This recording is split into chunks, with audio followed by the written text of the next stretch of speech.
अंतरिक्ष में घूमने वाली हर छोटी बड़ी वस्तु की अपनी एक अलग ही कहानी होती है। वैसे ही प्रत्येक चीज, चाहे वो ग्रह हो या कोई उपग्रह, यहां तक कि चाहे वो हमारा सूर्य ही क्यों ना हो, वह एक गति में रहते हैं। ये सभी अपनी कक्षा पर घूमने के साथ साथ एक ऐसी चीज का भी चक्कर लगाते हैं जिनसे ये बंधे होते हैं।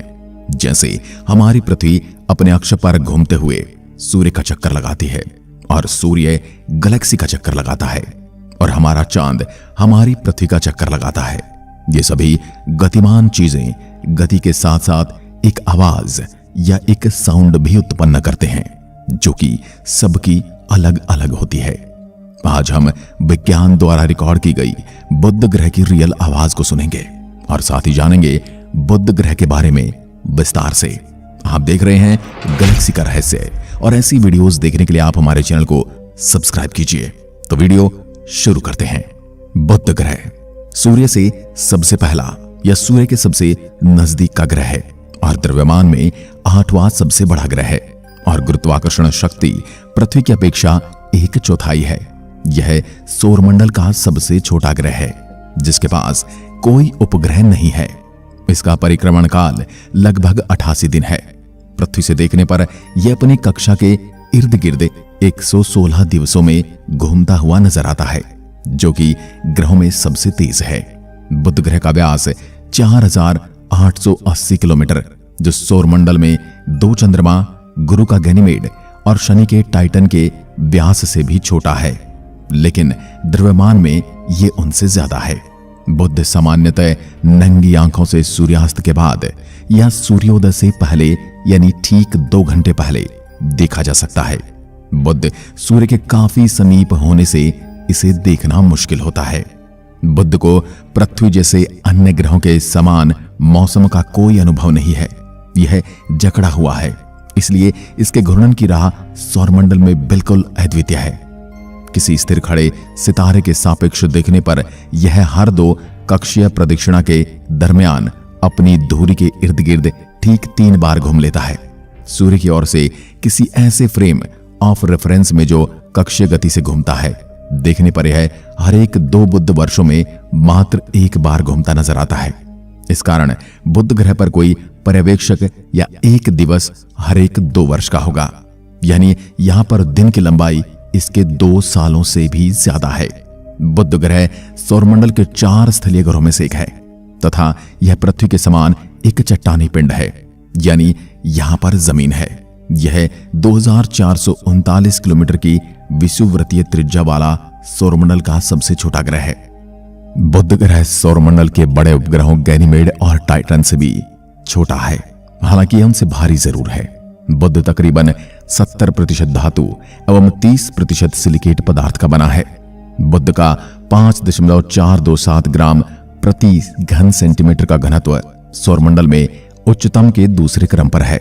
यह पृथ्वी के 5.515 ग्राम पर घन सेंटीमीटर के घनत्व से मात्र थोड़ा सा कम है। यदि गुरुत्वाकर्षण संपीड़न के प्रभाव को गुणनखंडों में बांट दिया जाए तब 5.3 ग्राम प्रति घन सेंटीमीटर बनाम पृथ्वी के 4.4 ग्राम प्रति घन सेंटीमीटर के असंकुचित घनत्व के साथ बुध जिस पदार्थ से बना वह सघनतम होगा।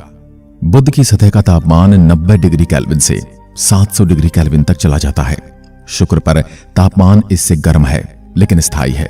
बुध पर एक हल्का वातावरण है जो मुख्यतः सौर हवा से लगातार प्राप्त होते परमाणुओं से बना है। बुध बहुत गर्म है जिससे इस ग्रह पर ये परमाणु टिक नहीं पाते और परमाणु उड़कर अंतरिक्ष में चले जाते हैं। जहां पृथ्वी और शुक्र के वातावरण स्थिर हैं, वहीं पर बुध के वातावरण का पुनर्निर्माण होता रहता है, यानी यहां पर वातावरण बदलता रहता है। बुध की सतह पर काफी गहरे गड्ढे हैं, कुछ सैकड़ों किलोमीटर लंबे और 3 किलोमीटर तक गहरे हैं। ऐसे प्रतीत होता है कि बुध की सतह लगभग 0.1% संकुचित हुई है। बुध की सतह पर कैलोरिस घाटी है जो लगभग 1300 किलोमीटर व्यास की है।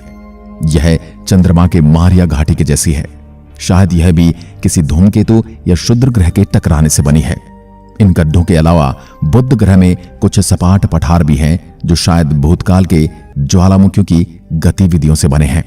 मैरिनर से प्राप्त आंकड़े बताते हैं कि बुध पर कुछ ज्वालामुखी गतिविधियां हैं, लेकिन इसे प्रमाणित करने के लिए कुछ और आंकड़े चाहिए।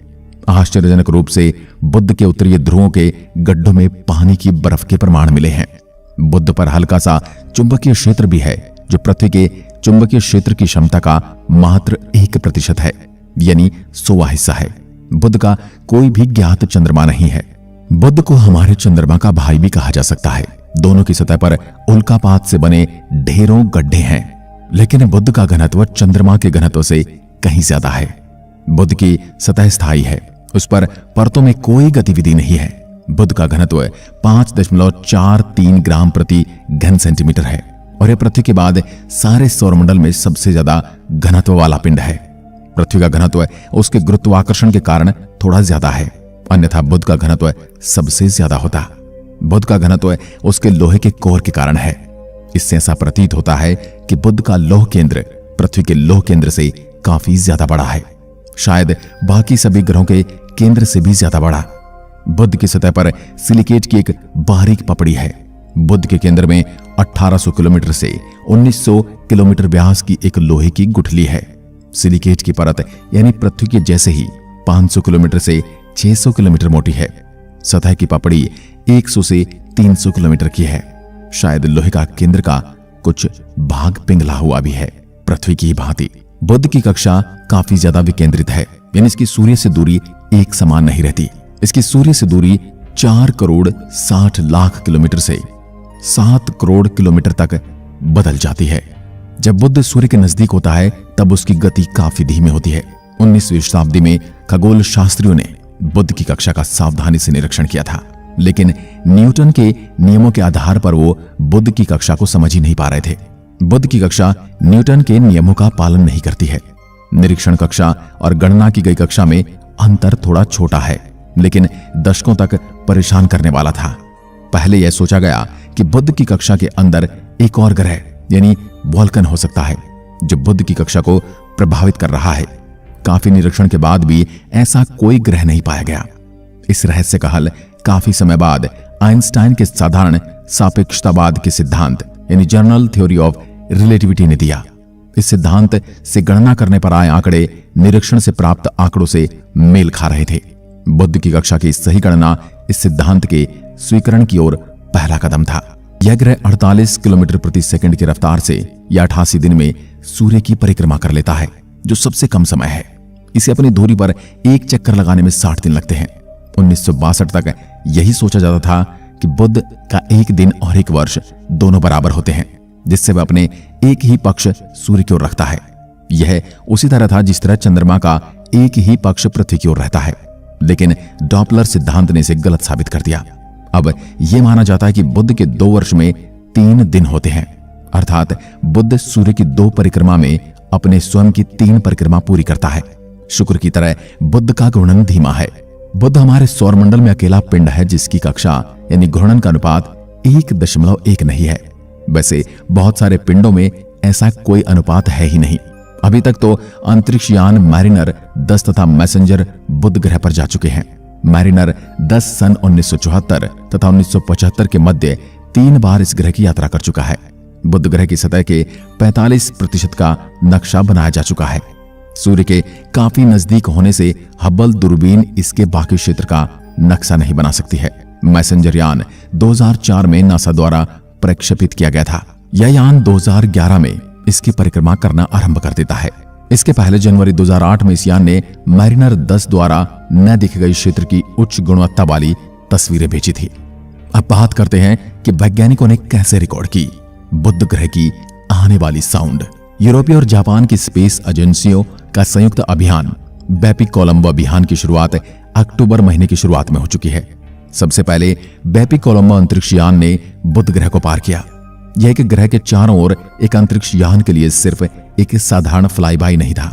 इसने विज्ञान को सूर्य के सबसे निकटतम ग्रह का अध्ययन करने के लिए किक स्टार्ट किया। 1 अक्टूबर को पहली फ्लाईबाई के दौरान अंतरिक्ष यान ने बुध के चारों ओर चुंबकीय और कण वातावरण का नमूना लिया, जबकि ग्रह के 199 किलोमीटर के करीब उड़ान भरते हुए इसके तीव्र गुरुत्वाकर्षण खिंचाव को महसूस किया। ईसा के बेपी कोलंबो प्रोजेक्ट वैज्ञानिक जोहान्स बैनखॉफ ने एक बयान में कहा, यह एक क्षणभंगुर फ्लाईबाय हो सकता है, लेकिन बेपी कोलंबो के कुछ उपकरणों के लिए इसने उनके विज्ञान डेटा संग्रह की शुरुआत को चिन्हित किया और वास्तव में मुख्य मिशन की तैयारी शुरू करने का मौका दिया। अंतरिक्षयान ने निकटतम दृष्टिकोण के दौरान 1 घंटे के लिए अपने पराबैंगनी स्पेक्ट्रोमीटर का उपयोग करके डेटा इकट्ठा किया, जो ग्रह के अत्यंत कम घनत्व वाले वातावरण में मौजूद तत्वों पर ध्यान केंद्रित करता है, जो या तो सौर हवा से या ग्रह की सतह से उत्पन्न होता है। डेटा के विश्लेषण से पता चलता है कि जब बेपी कोलंबो बुध की छाया से बाहर निकलता है तो उसमें हाइड्रोजन और कैल्शियम की मात्रा अधिक थी। यूरोपीय अंतरिक्ष एजेंसी ने कहा कि एक बार बुध के चारों कक्षा में स्पेक्ट्रोमीटर अपनी एक्सोस्फीयर संरचना और गतिशीलता को बहुत विस्तार से देखता है। यह देखेगा कि स्थान और समय के साथ कैसे बदलता है।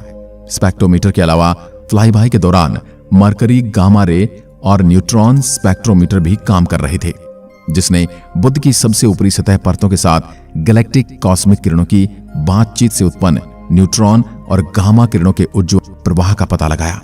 अंतरिक्षयान ने ग्रह के दक्षिणी गोलार्ध से नए डेटा एकत्रित करने वाले ग्रह के चारों ओर सौर हवा और चुंबकीय क्षेत्र का विवरण भी दर्ज किया। ध्वनि में अंतरिक्षयान द्वारा मापी गई तीव्र गति भी शामिल है, क्योंकि इसने उड़ान के दौरान ग्रह के अत्यधिक गुरुत्वाकर्षण खिंचाव का अनुभव किया था। अक्टूबर 2018 में लॉन्च किया गया बेपी कोलंबो बुध की सतह पर 7 साल की यात्रा पर है। अपनी यात्रा को पूरा करने के लिए अंतरिक्ष यान को 9 ग्रहीय गुरुत्वाकर्षण सहायता की आवश्यकता है, जो इसे सौरमंडल के अंतरम ग्रह के रास्ते में अपने पाठ्यक्रम को समायोजित करने की अनुमति देगा। इनमें से पहला ग्रहीय गुरुत्वाकर्षण सहायता इस वर्ष के अप्रैल में पृथ्वी के चारों ओर दर्ज किया गया था, जबकि दूसरा शुक्र के आसपास अक्टूबर 2020 में हुआ था। यह अभियान साल 2025 में इसी ग्रह की कक्षा के अंदर प्रवेश करेगा, लेकिन इससे पहले इस यान को कई बार बुध और कुछ बार पृथ्वी और शुक्र ग्रह के पास से गुजरना होगा। इंजीनियरों ने एक चुंबकीय और एक्सेलेरोमीटर डेटा को ध्वनि में परिवर्तित करके जारी किया है, जिससे हमें ग्रह से निकलने वाला पहला ऑडियो मिला। ऑडियो में सूर्य के करीब एक ग्रह पर बमबारी करने वाली विशाल सौर हवाओं की आवाज सुनाई दे रही है और अंतरिक्ष यान के लचीलेपन का पता चलता है, क्योंकि यह तापमान में परिवर्तन का जवाब देता है, क्योंकि यह ग्रह के रात से दिन तक उड़ान भरता है और अपने पार्क की स्थिति के लिए एक विज्ञान उपकरण की आवाज घूमती है। आप भी सुनिए यह आवाज कैसी थी।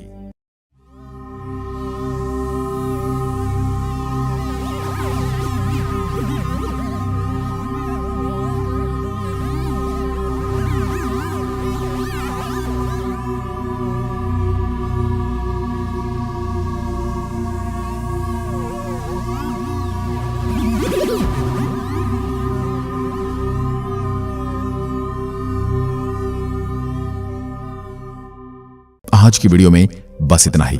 अगर वीडियो पसंद आए तो लाइक कीजिए और ऐसी वीडियो देखने के लिए हमारे चैनल को सब्सक्राइब जरूर करें।